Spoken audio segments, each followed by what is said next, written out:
Dear ladies and gentlemen, good afternoon. Please take the seats. We have a few places here in the front. Welcome to Ukraine House Davos. This is our 4th day of work. This is our 8 years in Davos. All these 4 days were quite intense. We have been discussing different topics, different matters. We are really happy that we have signed 3 deals in the House. So that's a great platform for the partnership. You probably followed us on, inside the House as well as online all these days. We are very thankful to those who attended, who participated, who supported Ukraine. This is very valuable to have you in the House. Thank you so much for all your support. And this is the final panel of Ukraine House Davos 2026, which I am really honored to have and announce in the House on the positive note, from the resilience to reconstruction. And it's my great pleasure to invite the moderator of this particular panel, Brad Staples, the CEO of APCO. Thank you so much. Hi, welcome everybody. Thank you so much for being with us this afternoon. I'd like to call up the panelists one by one if I can, and I'll begin with Alona Shkrum, the First Deputy Minister for Development of Communities and Territories in Ukraine. Welcome, Minister. Welcome, Alona. And next we have the Group CEO of Interpipe, Luca Zanotti. Welcome, Luca. And then we have Lenna, the founding partner and CEO of Horizon Capital. And last but not least, Timothy Ash, the Senior Sovereign Strategist for RBC Bluebay Asset Management. Welcome, Tim. Okay, so again, thank you for joining us this afternoon. Thank you for Ukraine House for hosting us. We have an important conversation entitled From Resilience to Reconstruction. And I think the first thing we begin with, and we'll hear a lot more about, is that reconstruction is underway. It's already a reality, and there's already a significant commitment from companies and investors to deploying capital, supporting government institutions, and redesigning systems to put the essential infrastructure in place to secure Ukraine's recovery. The scale of the task is significant. Over 500 billion in reconstruction needs, at least that's some of the estimates that for Ukraine. This is therefore not just a financial challenge on a significant scale, it's also a moral imperative. It's one of the most significant economic and investment opportunities to emerge globally, and if done right, it will secure Ukraine's future. Today's conversation is going to focus on what it will actually take to succeed. And we'll focus on 3 specific questions. We're going to look at how resilience on the ground translates into reconstruction at scale. We'll talk about how capital moves from intention to actual deployment, and how risk needs to be shared between government, between investors, and between industry partners. So let's get underway, and Minister, I'd like to turn to you first if I can.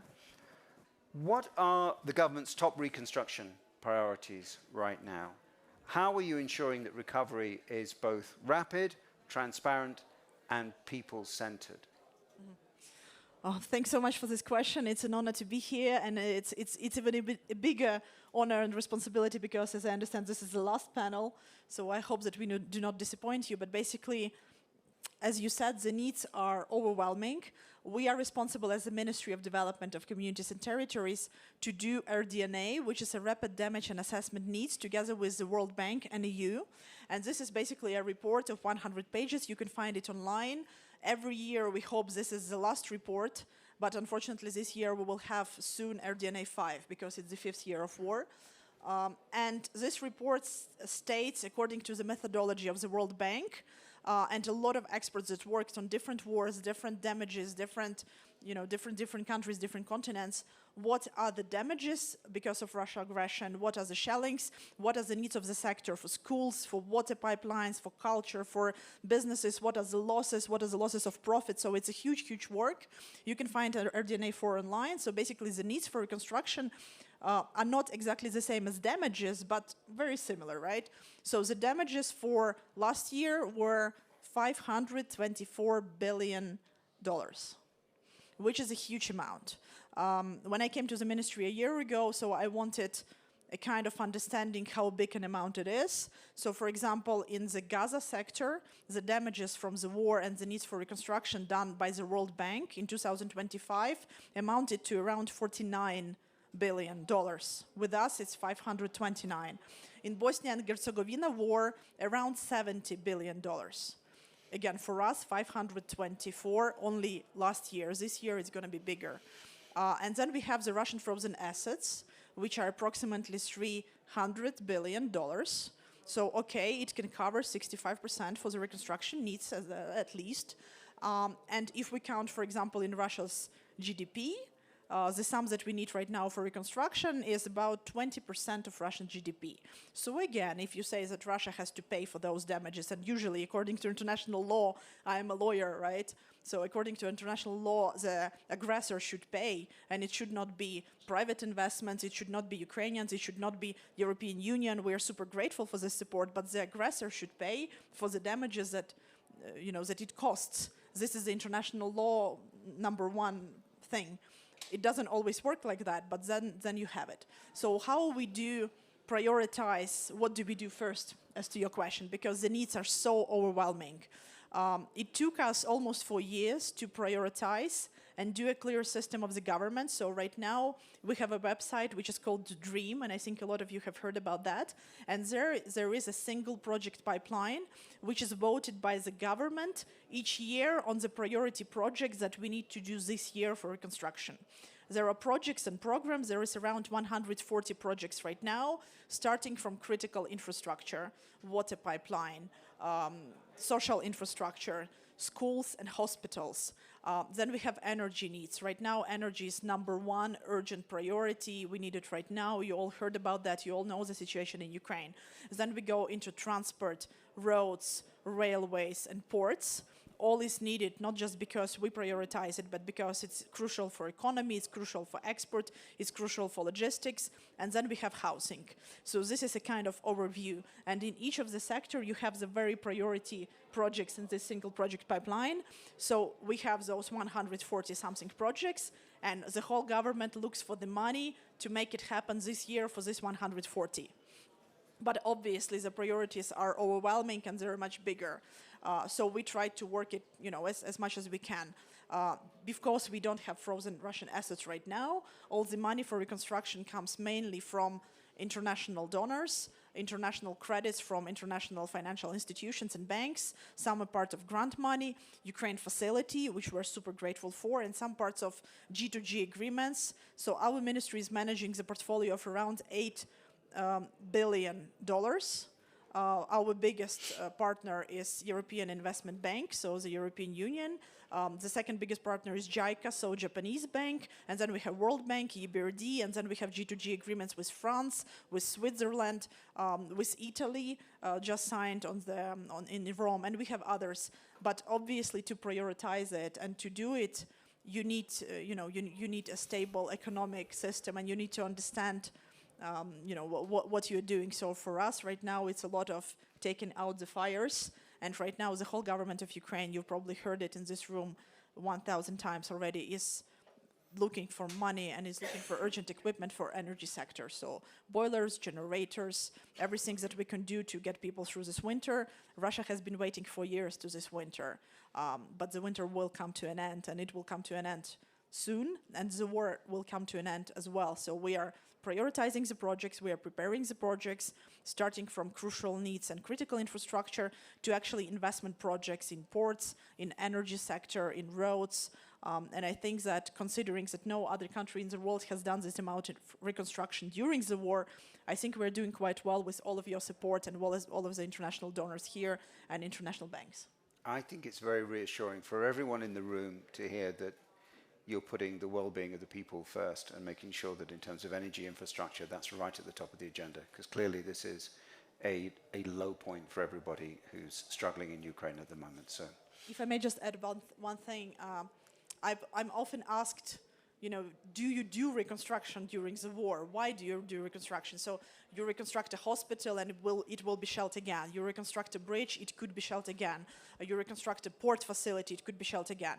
When some of the reconstructions we have to do because we depend, for example, the port facilities, if there is no facilities, we cannot export the grain, we cannot get the grain out, there would be famine in a lot of countries over the world, there would be economic decline in Ukraine, etc., etc. Some of that we have to do because it's war logistics, military logistics, humanitarian logistics to get people out and evacuate people.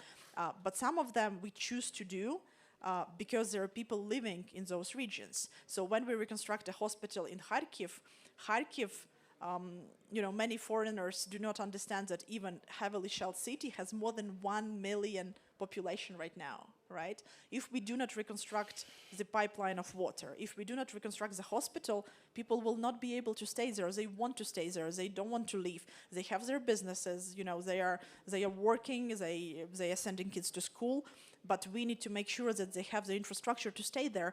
If we don't reconstruct it, they will leave. And if they leave, they will leave to the western part of Ukraine, then they will leave to Poland, etc.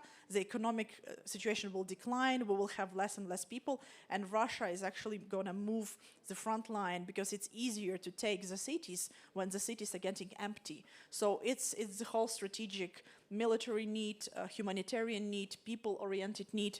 We have to reconstruct right now. We are reconstructing right now, and we will be reconstructing. thank you, Minister. That was very comprehensive. Luca, given those difficult circumstances, how does Interpipe stay resilient in Ukraine, and where does your industry fit in the reconstruction of the country? Well, people that work with me know that I like the number 3, so I'm going to give you 3 reasons. And the first reason is the people, the resiliency of the people. I believe that we have one of our main production facilities is in Nikopol. Nikopol is 8 kilometers, 5 kilometers, depending, away from the front line. They are not here, but I would, if they were here, I would ask for a round of applause for these people because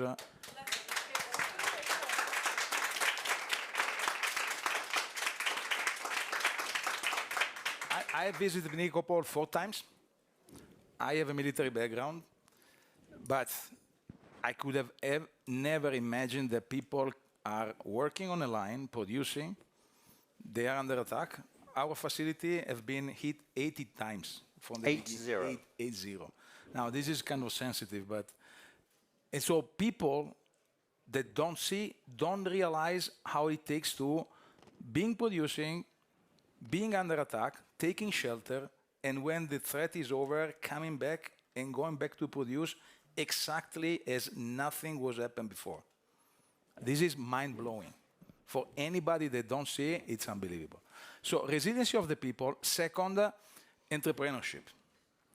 Interpipe, for its geographic position, was naturally catering to the former Soviet Union, the CIS country, etc. Since 2022, we have been able to divert our export from those countries to 50 other countries. And this is an amazing show of the entrepreneurship. And the third point is investment. Since 2022, we deployed $100 million in our assets, including Nikopol. So I believe that this is from our shareholding is a great demonstration of faith in the country and in manufacturing. And guys, I'm an unapologetic sustainer of manufacturing. Here we're talking about artificial intelligence, technology, whatever. All important. But please do not forget the importance of manufacturing when it gets to equality in income distribution, for example. There are studies that show through the Gini index how manufacturing is bringing high-skilled, high-paid jobs for not highly educated people, how manufacturing is bringing employment outside of the big city.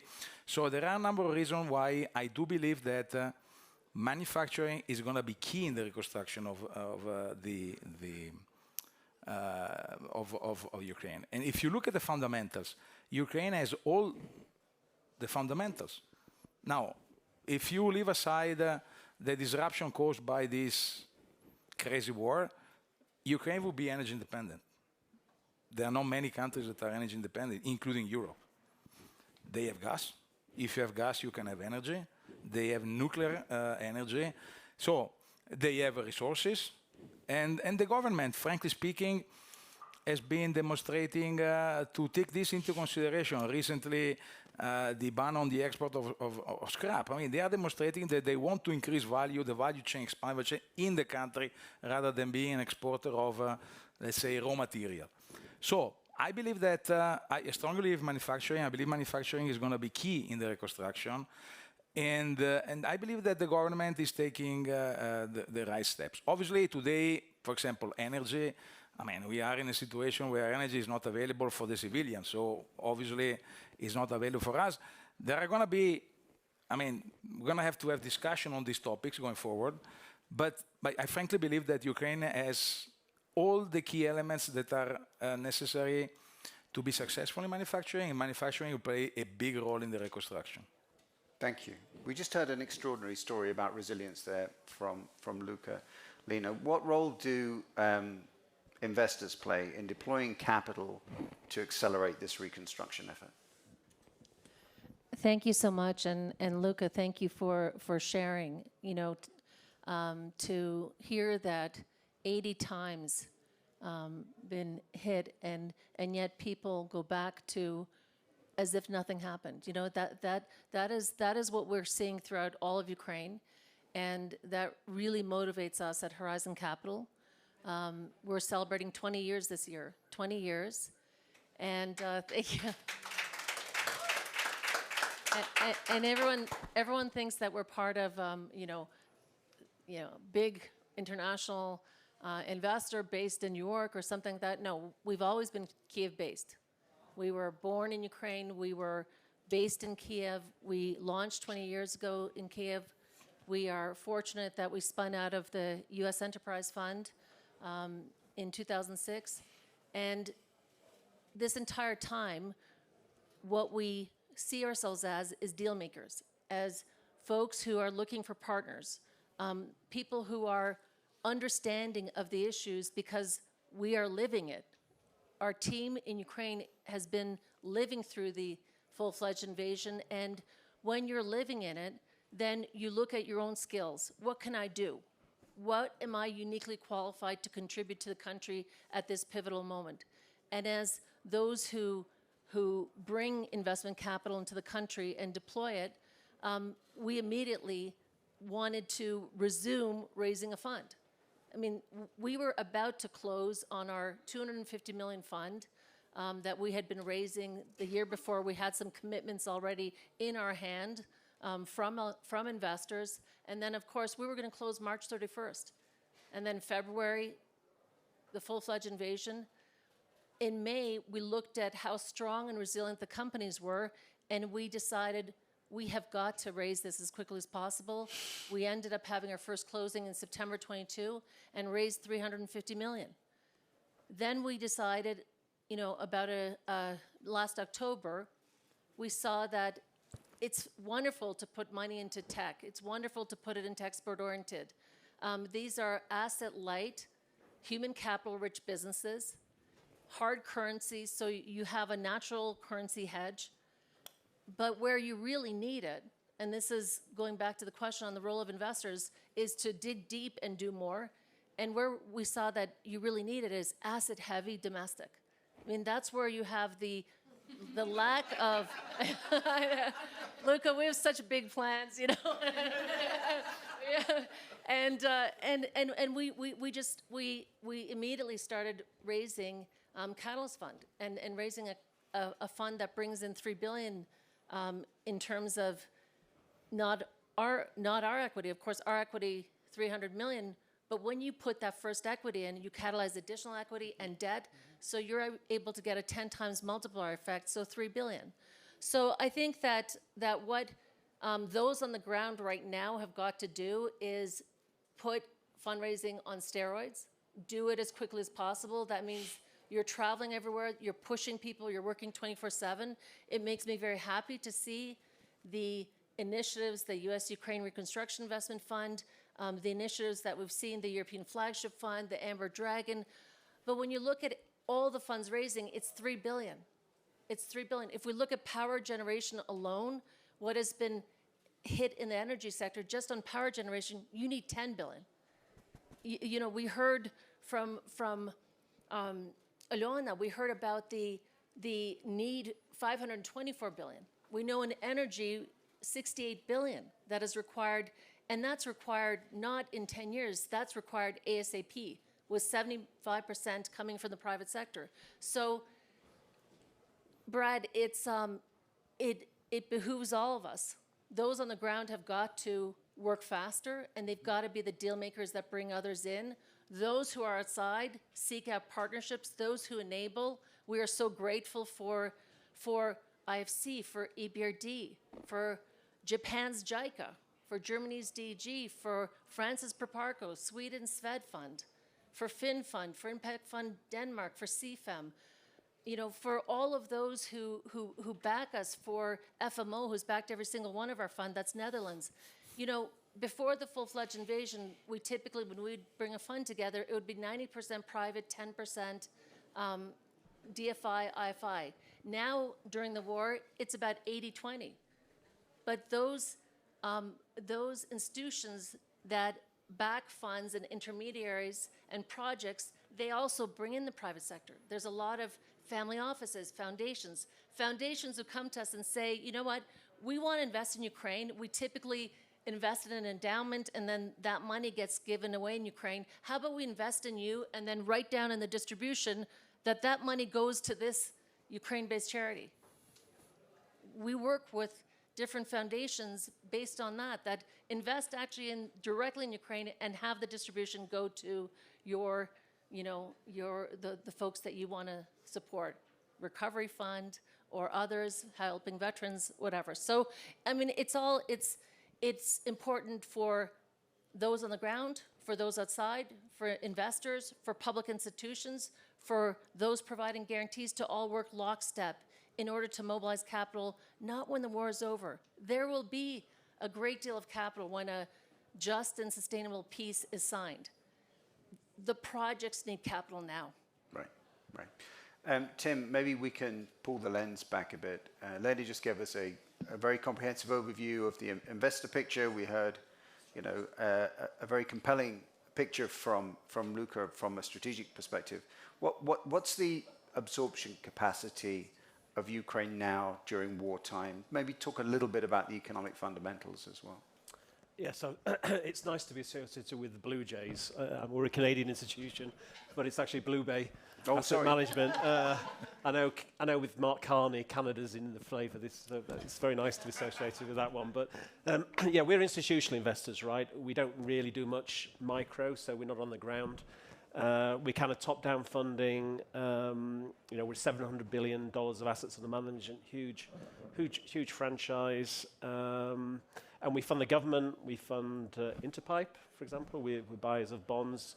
I think we participated this week in the MHP offering. So, we're very top-down, right? And I guess when we look at Ukraine going forward, three things are probably important.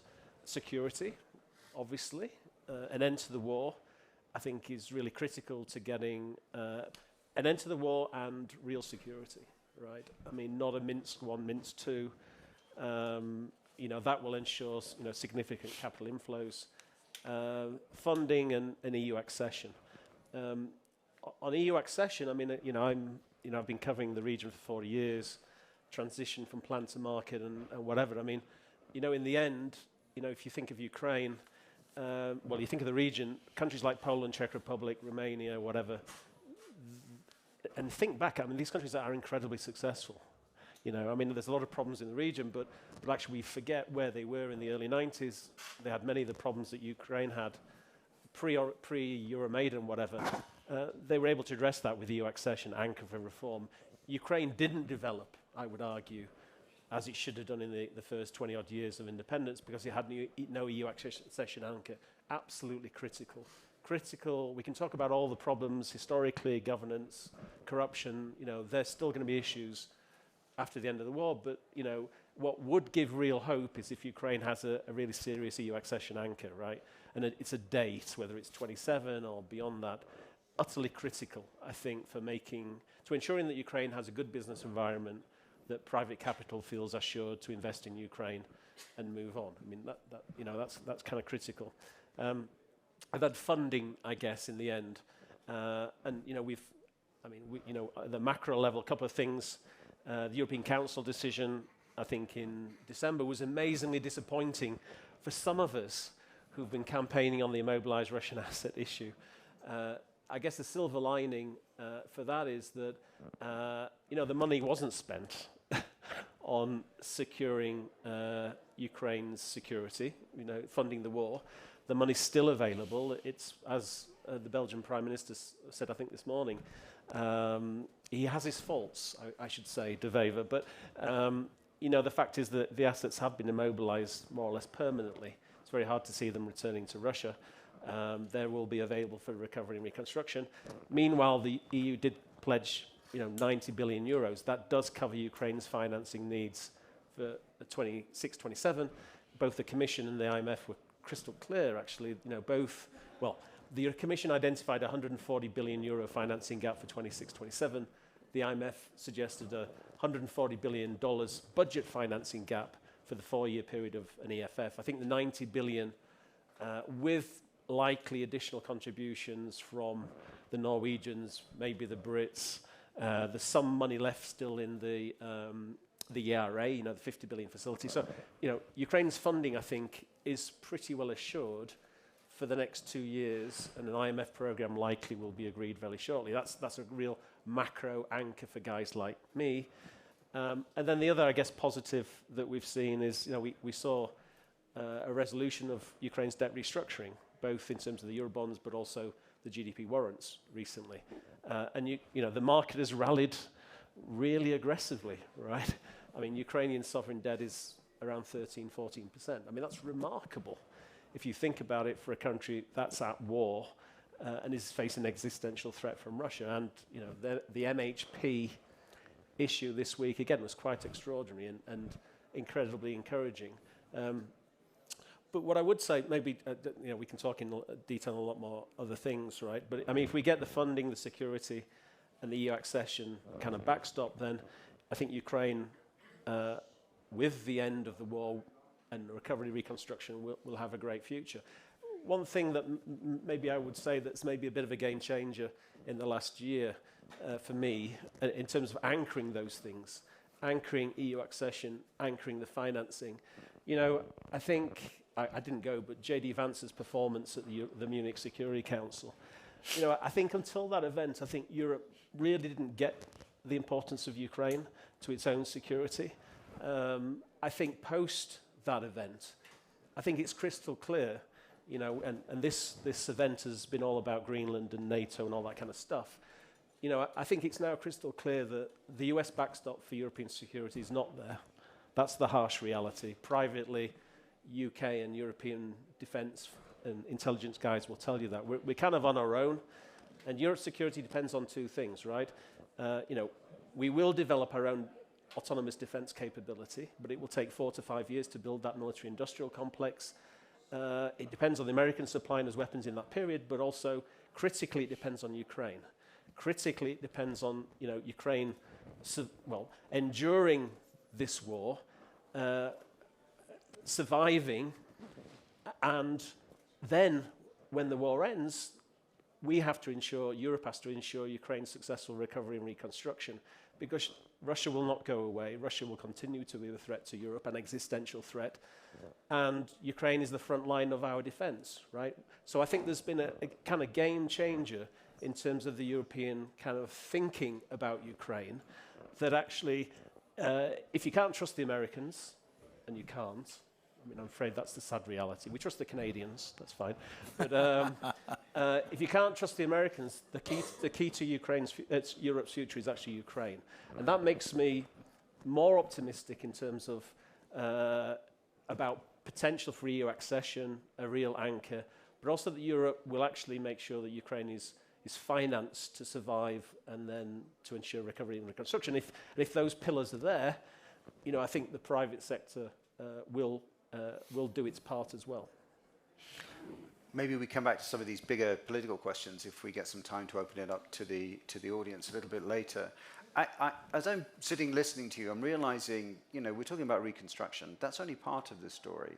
This is about redesign. This is about creating a nation with new resources and capabilities and a 21st century country. It's something quite different. And I know in terms of your investments, Luca, that you've focused on decarbonizing production and building a new integrated supply line.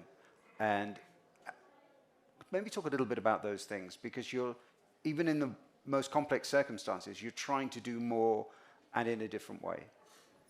Yeah, sure. Look, Interpipe decided to heavily bet on decarbonization much earlier than I joined. Actually, they decided to invest 1 billion in moving from the old, let's say, traditional steel making to the most modern, based on electrical furnaces back in 2012. But this is as a result of this, in my opinion, right strategic move at the time, is that today we are competing with the best in class in terms of greenhouse gases emission.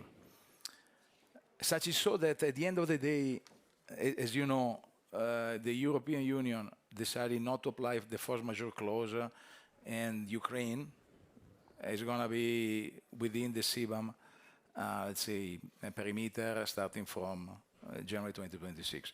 But given to that brilliant decision, we're not very worried on the macro side. But then there are many things, and here I go back to what he was saying before, on let's say, on the details, on how the things are really happening in reality.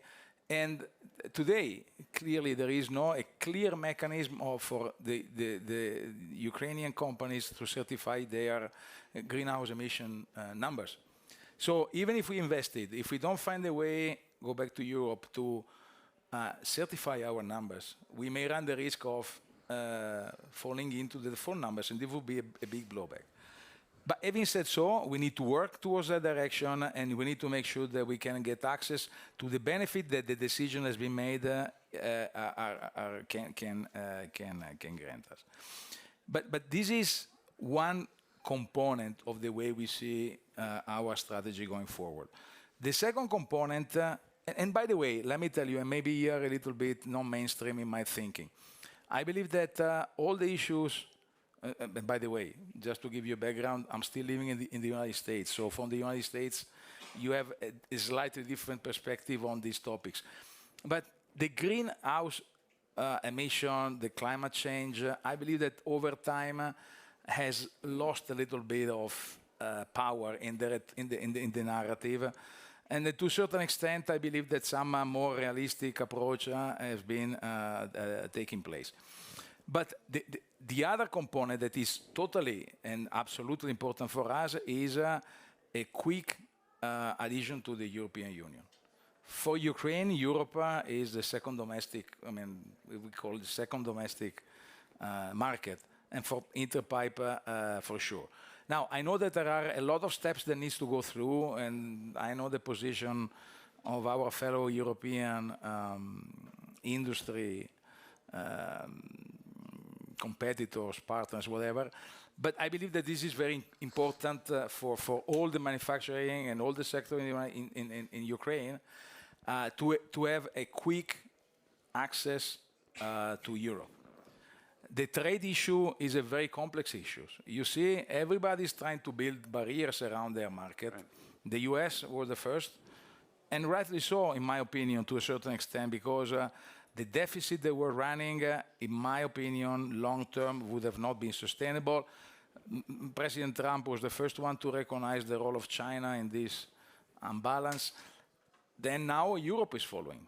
So we hope that Ukraine also does its part in defending the domestic market, and that Ukraine government really pushes hard for us. It's not easy, I know, but to really pushes hard for us to get access to the European Union as fast as possible. Now, this is easier said, not that easy done, but this is fundamental. And in my opinion, today, this is even more important than the, let's say, greenhouse emission, the climate change.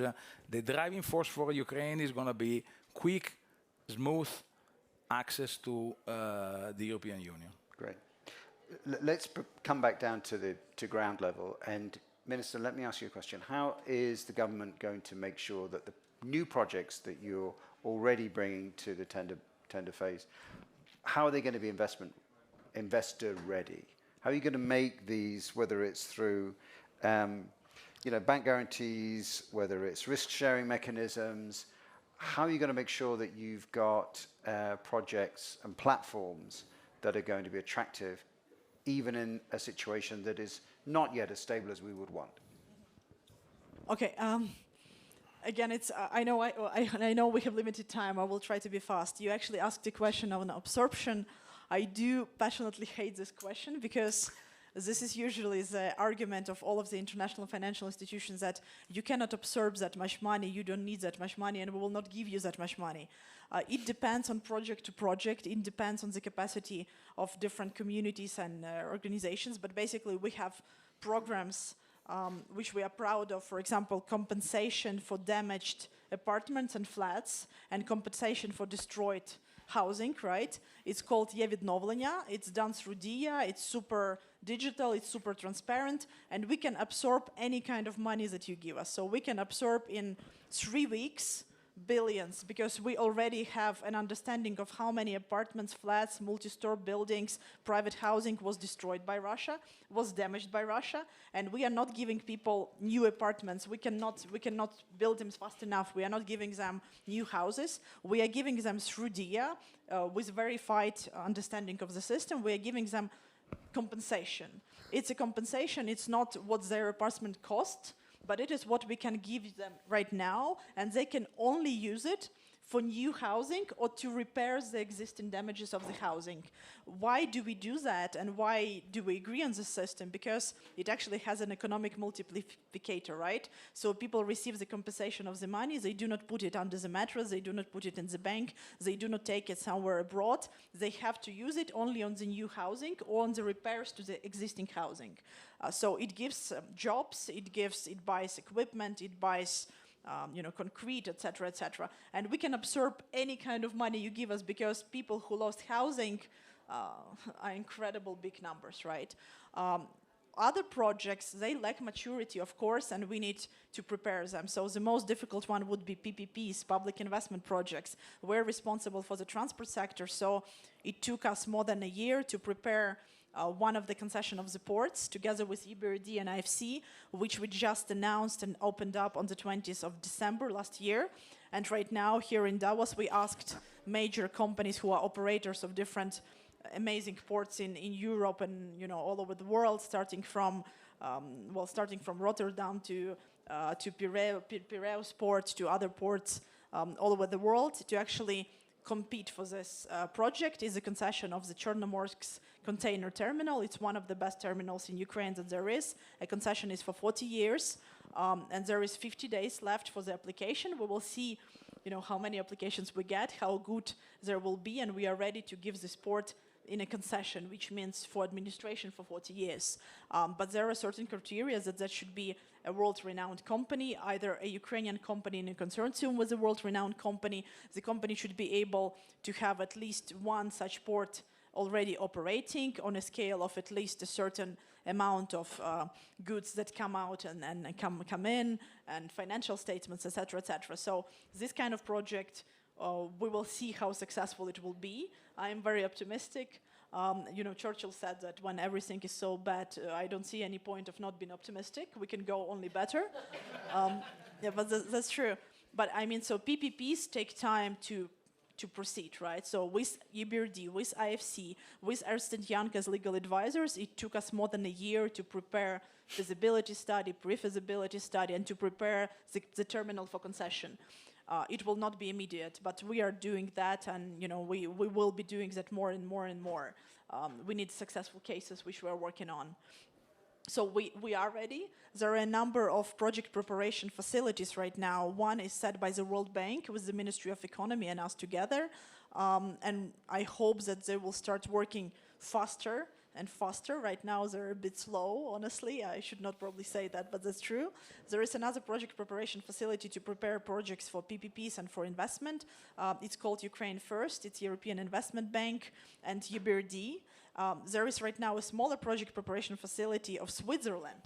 It's called Swiss PPP. So Switzerland has amount of money through SECO to their businesses to start investing in Ukraine, and they're helping their businesses to prepare projects. It's an amazing example, and I mean, other countries should and could do it as well.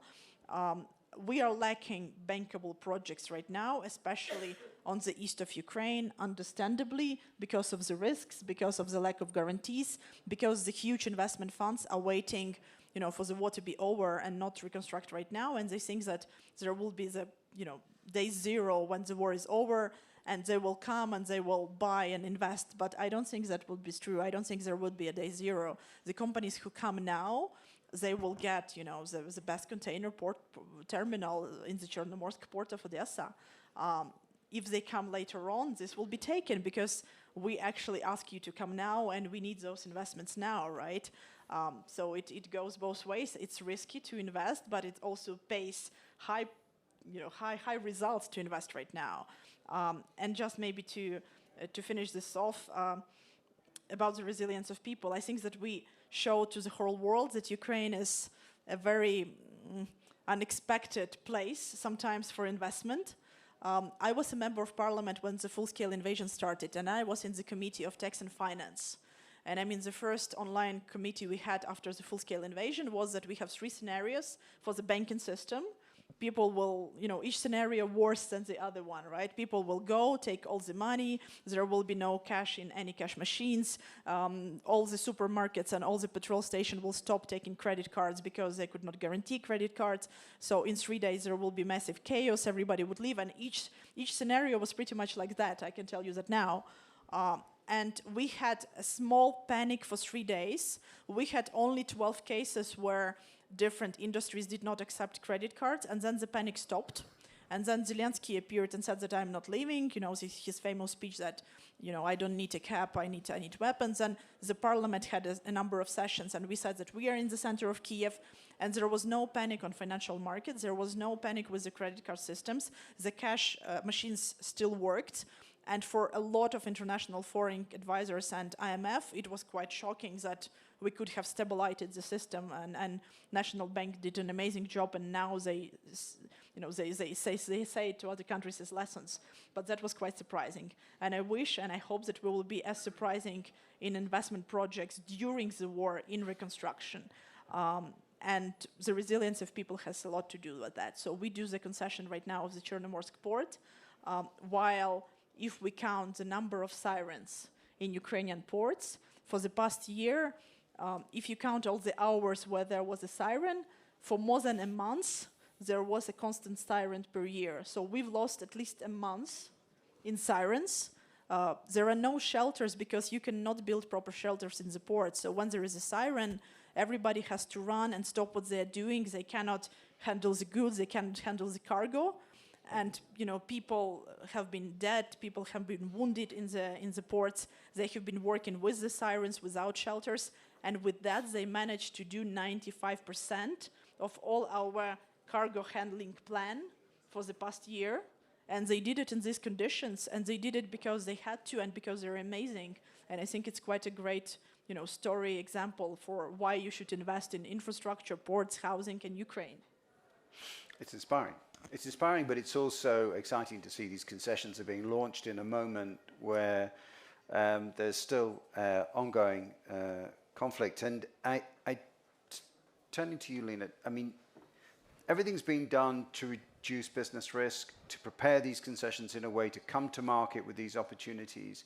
But something has to supercharge private sector investment. What mechanisms or steps are needed to de-risk, even given complex circumstances, the environment so we see more private capital deployed? Thank you so much. This is a very important point because some myth busting needs to be done. Most people think that I've got to wait till the war is over. There aren't sufficient de-risking mechanisms. And if we can put the slide up on behind me so people can see, I do want to focus on this.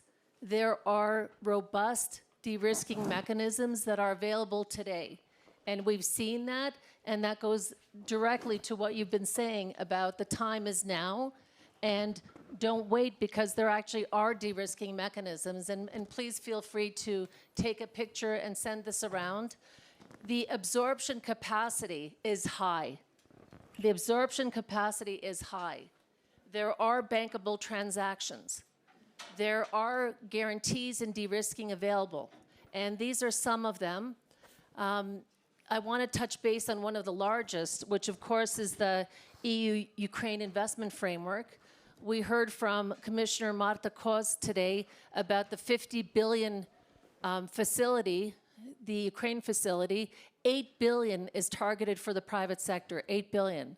And if we look at the Ukraine investment framework, it has already mobilized 18 billion in private investment against 5.7 billion in deployed guarantees and grants, a 3 times multiplier. This is extremely important because it does achieve that multiplier. When you're able to bring in a Ukraine investment framework guarantee, then it does bring additional catalytic equity and debt alongside it. Lenna, can I just, the President's due to speak in a moment. Maybe just close that thought and ask Tim then just to close us out. If you have any questions to me, let me know. Okay, great. Tim, closing remark for all of us, please. Look, I first went to Ukraine. No pressure. I first went to Ukraine in '87, lived in the country, visited hundreds of times. You know, and I did think the full-scale invasion was going to happen in '22, right? But I never imagined Ukrainians or Ukraine, right? I never imagined that Ukraine could survive 4 years of this war. And the innovation and resilience is extraordinary, right? I mean, I cover 50 countries. I don't think there's one country like Ukraine. I couldn't have imagined any country apart from Ukraine and Ukrainians surviving this long. And, you know, that makes me really optimistic for recovery and reconstruction. If you can apply what Ukrainians have applied in the last 4 years, then the future really is good very good once the war ends. So, you know, thank you to Ukraine. I mean, thank you to Ukrainians actually, because, you know, you are defending Europe, you are defending European values when many of our leaders don't really know what they are anymore, right? Or whatever stuff. You know, I thank Ukrainians in the room, you know, from the bottom of my heart.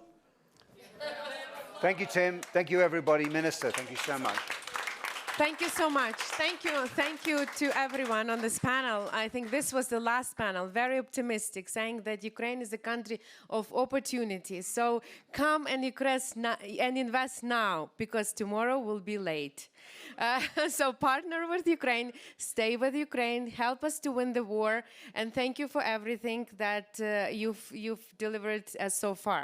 So we do appreciate your partnership, your support, and you know, and the future is ours. So we are very optimistic on that. So thank you very much, and I would like to say thank you to Interpipe in particular for being our long-term partner. You know, in Ukraine House Davos, we are very happy to partner, and we hope for cooperation in the future. I would like to thank the government of Ukraine, because I think jointly with the government, it's a one-voice platform here in Davos for 8 years already, right? So we are not here alone. We are here as one voice, amplifying the voice of Ukraine and the voice of all citizens right now, of Ukrainians who suffer the severe winter. But the spring will come, and we will win this war. Slava Ukraini!